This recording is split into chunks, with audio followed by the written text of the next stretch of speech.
বাংলাদেশের ২২ লক্ষ সরকারি কর্মকর্তা ও কর্মচারীর ভাগ্য আজ এক চরম অনিশ্চয়তা ও নীতি নির্ধারণী সন্ধিক্ষণে দাঁড়িয়ে আছে। প্রিয় সরকারি চাকরিজীবী ভাই ও বোনেরা, আজকে সকালের আপডেট নিউজে আপনাদের স্বাগতম। যারা আমাদের চ্যানেলে নতুন তারা এক্ষুনি চ্যানেলটি সাবস্ক্রাইব করুন। আর হ্যাঁ, অবশ্যই কমেন্ট করে জানাবেন আপনারা কে কোন জেলা থেকে আমাদের ভিডিওটি দেখছেন।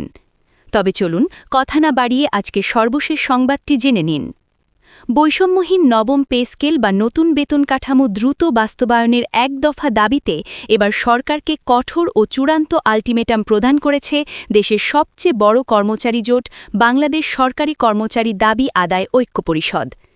দীর্ঘ ১১ বছরের পুঞ্জীভূত ক্ষোভ, সীমাহীন বঞ্চনা এবং নিদারুণ অর্থনৈতিক হতাশা থেকে বেরিয়ে আসতে এই প্রভাবশালী সংগঠনটি অত্যন্ত স্পষ্টভাবে জানিয়ে দিয়েছে যে আগামী ১৫ মার্চের মধ্যে তাদের দীর্ঘদিনের যৌক্তিক দাবি বাস্তবায়নে সরকারের পক্ষ থেকে যদি দৃশ্যমান, সুনির্দিষ্ট ও কার্যকর কোনো পদক্ষেপ গ্রহণ করা না হয়, তবে আগামী ২৮ মার্চ তারা নতুন এবং আরও অনেক বেশি কঠোর ও কঠোরতর কর্মসূচি ঘোষণা করতে বাধ্য হবেন।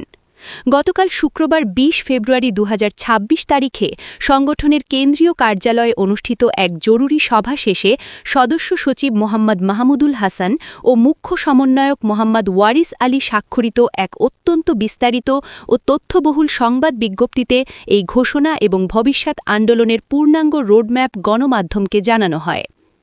এই বিজ্ঞপ্তির মাধ্যমে তারা মূলত বর্তমান সরকারের নীতি নির্ধারক ও উচ্চ মহলের কাছে তাদের পিঠ দেয়ালে ঠেকে যাওয়া দুর্দশার প্রকৃত চিত্র তুলে ধরার শেষ চেষ্টা করছেন বলে মনে করছেন প্রশাসনের সংশ্লিষ্ট বিশেষজ্ঞরা। সংবাদ বিজ্ঞপ্তিতে দেশের বর্তমান বেতন কাঠামোর অমানবিক দিকগুলো অত্যন্ত স্পষ্টভাবে ব্যবচ্ছেদ করা হয়। সেখানে বলা হয় যে ২০১৫ সালে ঘোষিত অষ্টম জাতীয় পে স্কেল ছিল মূলত ১১ থেকে ২০ গ্রেডের সাধারণ কর্মচারীদের জন্য একটি চরম বৈষম্যমূলক ও কালো দলিল। সেই সময় আমলাতান্ত্রিক মারপ্যাচে ঊর্ধ্বতন কর্মকর্তাদের বেতন যে অস্বাভাবিক হারে বৃদ্ধি পেয়েছিল, তার বিপরীতে নিম্ন গ্রেডের কর্মচারীদের ক্ষেত্রে তার সিকি ভাগও বৃদ্ধি করা হয়নি। এর ফলে প্রশাসনের একেবারে তৃণমূল পর্যায়ে দিনরাত কাজ করা এই বিপুল সংখ্যক কর্মচারী শুরু থেকেই চরম আর্থিকভাবে মারাত্মক ক্ষতির সম্মুখীন হয়ে আসছেন এবং তাদের জীবনযাত্রার মান দিন দিন তলানিতে গিয়ে ঠেকেছে। এরপর থেকে পে স্কেলের এই পাহাড়সম ও অমানবিক বৈষম্য নিরসনের দাবিতে কর্মচারীদের বিভিন্ন সংগঠন দফায় দফায় আবেদন নিবেদন করেছে, হাজার হাজার স্মারকলিপি প্রদান করেছে এবং নানা ধরনের নিয়মতান্ত্রিক ও শান্তিপূর্ণ কর্মসূচি পালন করে আসছিল। কিন্তু অত্যন্ত পরিতাপের ও আক্ষেপের বিষয় হল, তৎকালীন স্বৈরাচারী ও আমলাতান্ত্রিক সরকারের কাছ থেকে এই দীর্ঘ এক দশকে কোনো ধরনের ইতিবাচক সাড়া বা ন্যূনতম সহানুভূতি পাওয়া যায়নি। এমনকি পূর্ববর্তী কোনো সরকার তাদের এই মানবিক ও অর্থনৈতিক সংকট সমাধানে সংগঠনটির নেতাদের সঙ্গে আনুষ্ঠানিক বা অনানুষ্ঠানিক কোনো পর্যায়েই বিস্তারিত আলোচনার প্রয়োজন বোধ করেনি বলে বিজ্ঞপ্তিতে তীব্র ক্ষোভ ও ধিক্কারের সঙ্গে অভিযোগ করা হয়। সংগঠনটি তাদের দীর্ঘ বিবৃতিতে আরও বিশদভাবে জানিয়েছে যে গত ১১ বছর ধরে বাংলাদেশের সরকারি কর্মচারীরা নতুন পে স্কেল থেকে সম্পূর্ণভাবে বঞ্চিত রয়েছেন, যা দক্ষিণ এশিয়ার যে কোনো স্বাধীন দেশের ইতিহাসে একটি বিরল ও দুঃখজনক ঘটনা। একদিকে যেমন দীর্ঘ এক দশকে তাদের মাসিক আয় বিন্দুমাত্র বাড়েনি, অন্যদিকে প্রতিনিয়ত দ্রব্যমূল্যের লাগামহীন ঊর্ধ্বগতি এবং মুদ্রাস্ফীতির করাল গ্রাসে তাদের প্রকৃত আয় অর্ধেকেরও নিচে নেমে এসেছে। চাল, ডাল, তেল, চিনি থেকে শুরু করে নিত্য প্রয়োজনীয় প্রতিটি মৌলিক জিনিসের দাম এখন সাধারণ মানুষের ক্রয় ক্ষমতার বাইরে বা আকাশছোঁয়া। এর পাশাপাশি বাসা ভাড়া কয়েক গুণ বৃদ্ধি পেয়েছে, চিকিৎসা ব্যয় মানুষের সাধ্যের বাইরে চলে গেছে, সন্তানদের লেখাপড়ার খরচ জ্যামিতিক হারে বেড়েছে এবং যাতায়াত ভাড়া প্রতিনিয়ত বৃদ্ধি পাওয়ায় গড়ে ৫ থেকে ৬ সদস্যের একটি মধ্যবিত্ত বা নিম্নবিত্ত পরিবারের ন্যূনতম ব্যয় নির্বাহ করতে গিয়ে নিম্ন আয়ের এই কর্মচারীরা আক্ষরিক অর্থেই আজ চরম অস্তিত্বের সংকটে পড়ছেন। সরকারি তথ্য মতেই জীবনযাত্রার ব্যয় গত কয়েক বছরে ৪০০%রও বেশি বেড়েছে, কিন্তু বেতন সেই ২০১৫ সালের ফ্রেমে আটকে আছে। বিজ্ঞপ্তিতে উল্লেখ করা হয় যে বর্তমানে অনেকেই চরম ঋণগ্রস্ত হয়ে অত্যন্ত মানবেতর ও অমানবিক জীবনযাপন করতে বাধ্য হচ্ছেন। ধারদেনা করে এবং আত্মীয় স্বজনের কাছ থেকে হাত পেতে মাসের অর্ধেকের বেশি সময় পার করতে হচ্ছে তাদের। এমন অসহনীয় পরিস্থিতিতে শুধুমাত্র পরিবার পরিজন নিয়ে বেঁচে থাকার তাগিদেই তারা আজ রাজপথে নামতে বাধ্য হচ্ছেন বলে কর্মচারী নেতারা অত্যন্ত ভারাক্রান্ত মনে উল্লেখ করেন। সংগঠনটির পক্ষ থেকে জানানো হয় যে 2019 সাল থেকে এই বৈষম্যহীন নবম পে স্কেল বাস্তবায়নের লক্ষ্যে তারা অত্যন্ত নিয়মতান্ত্রিক ও শান্তিপূর্ণ কর্মসূচির মাধ্যমে সরকারের উচ্চ পর্যায়ের দৃষ্টি আকর্ষণের নিরন্তর চেষ্টা চালিয়ে আসছেন, কিন্তু প্রতিবারই আমলাতান্ত্রিক জটিলতা, ফাইল চালাচালি এবং এক শ্রেণীর সুবিধাভোগী আমলার সদিচ্ছার অভাবে এখনও পর্যন্ত দৃশ্যমান কোনো কার্যকর পদক্ষেপ নেওয়া হয়নি। বিজ্ঞপ্তিতে অত্যন্ত হতাশা ও ক্ষোভের সঙ্গে উল্লেখ করা হয় যে অবশেষে কর্মচারীদের লাগাতার আন্দোলন ও দাবির প্রেক্ষিতে 2025 সালে সরকার অষ্টম পে কমিশন গঠন করেছিল। দীর্ঘ যাচাই বাছাই এবং মাঠ পর্যায়ের তথ্য সংগ্রহ শেষে ওই কমিশনের বিস্তারিত প্রতিবেদনও যথাসময়ে সরকারের কাছে জমা দেওয়া হয়েছিল। সেই সময় সংশ্লিষ্ট মহলের পক্ষ থেকে পে স্কেল ঘোষণার একটি জোরালো লিখিত আশ্বাস দেওয়া হলেও তা আজ পর্যন্ত আলোর মুখ দেখেনি বা বাস্তবায়িত হয়নি। এটি সাধারণ অসহায় ও কর্মচারীদের সঙ্গে এক ধরনের চরম উপহাস ও প্রতারণা বলে তারা মনে করছেন।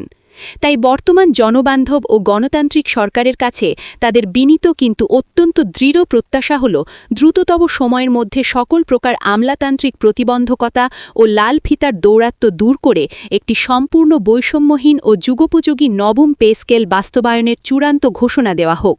তারা চান বর্তমান বাজার পরিস্থিতির সাথে মিল রেখে নিম্ন গ্রেডের কর্মচারীদের জন্য একটি সম্মানজনক ও জীবনযাপনের উপযোগী বেতন কাঠামো। নিজেদের অস্তিত্ব রক্ষার এই দাবি আদায়ে এবার বেশ কিছু অত্যন্ত সুনির্দিষ্ট কঠোর ও ধারাবাহিক কর্মসূচি ঘোষণা করেছে বাংলাদেশ সরকারি কর্মচারী দাবি আদায় ঐক্য পরিষদ। ঘোষিত এই দীর্ঘ কর্মসূচির রোডম্যাপ অনুযায়ী প্রথমেই রয়েছে আগামী 22 ফেব্রুয়ারি থেকে 5 মার্চের মধ্যে দেশব্যাপী একটি বিশাল গণসংযোগ ও সচেতনতা কার্যক্রম। এই সময়ের মধ্যে দেশের প্রতিটি জেলা ও উপজেলা পর্যায়ে স্থানীয় সংসদ সদস্য ও মন্ত্রীদের মাধ্যমে সরাসরি মাননীয় প্রধানমন্ত্রীর কাছে বিশেষ স্মারকলিপি প্রদান করা হবে। এই প্রক্রিয়ার মাধ্যমে তারা তৃণমূল থেকে কেন্দ্র পর্যন্ত ব্যাপক জনমত ও সাধারণ মানুষের সমর্থন আদায়ের চেষ্টা করবেন। এর পাশাপাশি কেন্দ্রীয় নেতারা সরাসরি সরকারের নীতি নির্ধারক মন্ত্রিপরিষদের গুরুত্বপূর্ণ সদস্যদের সঙ্গে ব্যক্তিগতভাবে সাক্ষাৎ করে তাদের মানবেতর জীবনযাত্রার প্রকৃত ভয়াবহ চিত্র ও দাবি দেওয়ার যৌক্তিকতার তথ্য উপাত্ত সহ তুলে ধরবেন।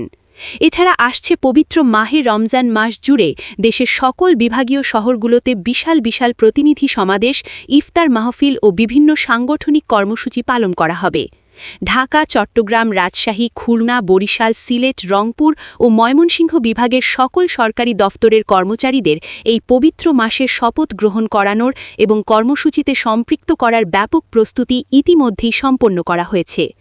সংগঠনটির শীর্ষ নেতারা অত্যন্ত দৃঢ়তার সঙ্গে হুঁশিয়ারি উচ্চারণ করে জানিয়েছেন যে এই নির্ধারিত 15 মার্চের সময়ের মধ্যে তাদের এই প্রাণের দাবি বাস্তবায়নে সরকারের পক্ষ থেকে যদি কোনো দৃশ্যমান, লিখিত বা কার্যকর উদ্যোগ নেওয়া না হয় তবে তারা আর ঘরে বসে থাকবেন না। পবিত্র ঈদ উল ফিতরের ঠিক পরপরই আগামী 28 মার্চ রাজধানী ঢাকায় একটি অত্যন্ত বৃহৎ সংবাদ সম্মেলনের আয়োজন করা হবে। সেই সংবাদ সম্মেলনের মাধ্যমেই পরবর্তী এবং চূড়ান্ত পর্যায়ের অত্যন্ত কঠোর কর্মসূচি ঘোষণা করা হবে, যা সচিবালয় সহ দেশের সকল প্রশাসনের স্বাভাবিক কার্যক্রমকে সম্পূর্ণভাবে স্তব্ধ ও ব্যাহত করতে পারে বলেও অনেকে আশঙ্কা প্রকাশ করছেন। সংগঠনের নেতারা বারবার সরকারকে স্মরণ করিয়ে দিয়েছেন যে রাষ্ট্রের চাকা সচল রাখতে এবং সরকারি সেবাকে জনগণের দোরগোড়ায় পৌঁছে দিতে এই 11 থেকে 20 গ্রেডের 22 লক্ষ কর্মচারীর ভূমিকা অপরিসীম ও অনস্বীকার্য। তাই রাষ্ট্রের এই মেরুদণ্ডকে অনাহারে ও বঞ্চনার মধ্যে রেখে কোনোভাবেই একটি সুখী, সমৃদ্ধ ও কাঙ্ক্ষিত আধুনিক রাষ্ট্র গঠন সম্ভব নয়। এখন পুরো দেশের মানুষের দেখার বিষয় হল সরকার কর্মচারীদের এই দেয়ালে পিঠ ঠেকে যাওয়া আলটিমেটামকে ঠিক কিভাবে গ্রহণ করে এবং আগামী দিনগুলোতে বাংলাদেশের সরকারি প্রশাসন যন্ত্রে এর কী ধরনের সুদূর প্রসারী প্রভাব পড়ে। কর্মচারীদের মধ্যে এখন একটাই গুঞ্জন শোনা যাচ্ছে যে এবারের লড়াই তাদের অস্তিত্ব রক্ষার লড়াই এবং দাবি আদায় না করে তারা আর রাজপথ ছাড়বেন না। সরকারের পক্ষ থেকে কোনো ইতিবাচক সাড়া না এলে আগামী 28 মার্চের পর থেকে দেশব্যাপী একযোগে অসহযোগ বা কর্মবিরতির মতো কঠোর কর্মসূচির দিকে এগোতে পারে এই বিশাল সংগঠনটি, যা দেশের সামগ্রিক স্থিতিশীলতার জন্য একটি বড় চ্যালেঞ্জ হয়ে দাঁড়াতে পারে।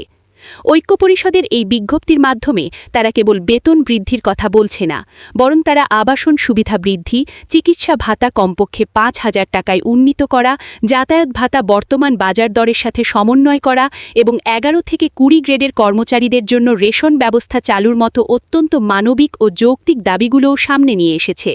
তারা মনে করেন একজন কর্মচারী যদি দুশ্চিন্তামুক্ত থাকেন, তবেই তিনি দুর্নীতিমুক্ত থেকে রাষ্ট্রকে সর্বোচ্চ সেবা দিতে পারবেন। বর্তমান বাজার পরিস্থিতিতে একজন পিয়ন বা অফিস সহায়ক যে বেতন পান, তা দিয়ে ঢাকা বা বড় শহরে বাসা ভাড়া পরিশোধ করাই অসম্ভব। ফলে এই বিশাল জনগোষ্ঠীর মাঝে যে অসন্তোষ দানা বাঁধছে, তা নিরসনে দ্রুত রাজনৈতিক সিদ্ধান্ত এখন সময়ের দাবি।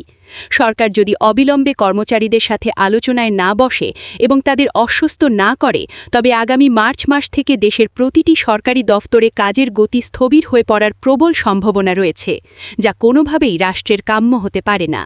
সংগঠনের নেতারা আজ স্পষ্ট করে দিয়েছেন যে ১৫ মার্চ পর্যন্ত তারা সরকারের সদিচ্ছার জন্য অপেক্ষা করবেন, কিন্তু এরপর থেকে আন্দোলন আর তাদের নিয়ন্ত্রণে থাকবে না, বরং তা সাধারণ কর্মচারীর স্বতঃস্ফূর্ত গণবিস্ফোরণের রূপ নিতে পারে।